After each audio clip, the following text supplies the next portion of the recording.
Неге біз әхлі сүнна уәл жамаа деп атаймыз? Пайғамбарымыз саллаллаху алейхи вассалам менің жолымды, яғни сүннетімді және Құран-ы Кәримді ұстаныңдар деген. Менің жолым деген сөздің тағы бір риуаятында уа ахли байти немесе уа итрати деп те келеді. Оны ғалымдарымыз бір ауыздан жамағат дейді. Осы екеуін ұстану, мысал айтайықшы, Құран мен сүннет дейміз. Шияда Құранды ұстанады, шияда сүннет ұстанам дейді.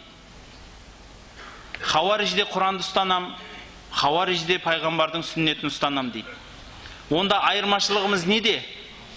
Қайдан білеміз? Айырмашылығымыз, бауырлар, кімнің соңынан еретіндігінде.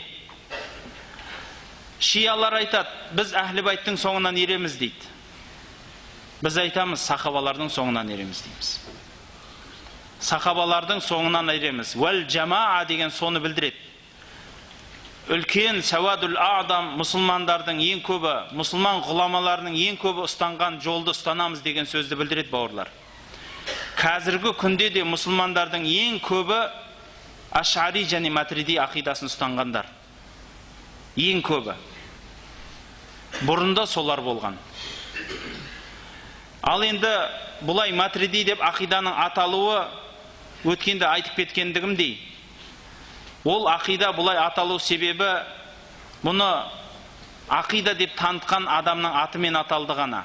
Мысал айтайық. Неге Ханафидің ақидасы мен Абу Ханифаның ақидасы мен? Абу Ханифа ақида шығаратындай кім ол? Айтыңызшы.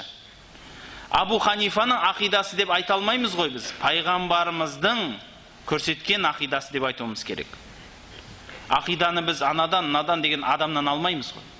Бірақ имам Абу Ханифа рахматулла алейх Айша анамыздың дін мәселелерінде, ақида мәселелерінде айтқан сөздерін жинап, оған дәлелдер қосып, ақли, нақли дәлелдер қосып, мынау біздің дінді түсінігіміз, үлкен түсінік, фиқхул акбар деп кітап жазды.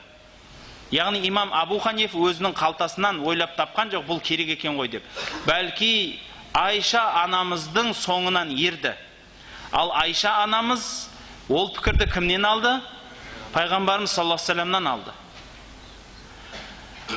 Имам Абу Ханифа рахматулла алейх осы Айша анамыздың пікірлерін кітапқа, Құраннан, пайғамбардың сүннетінен, ақылдан дәлелдер келтіре отыра сізбен бізге насихаттап кетті.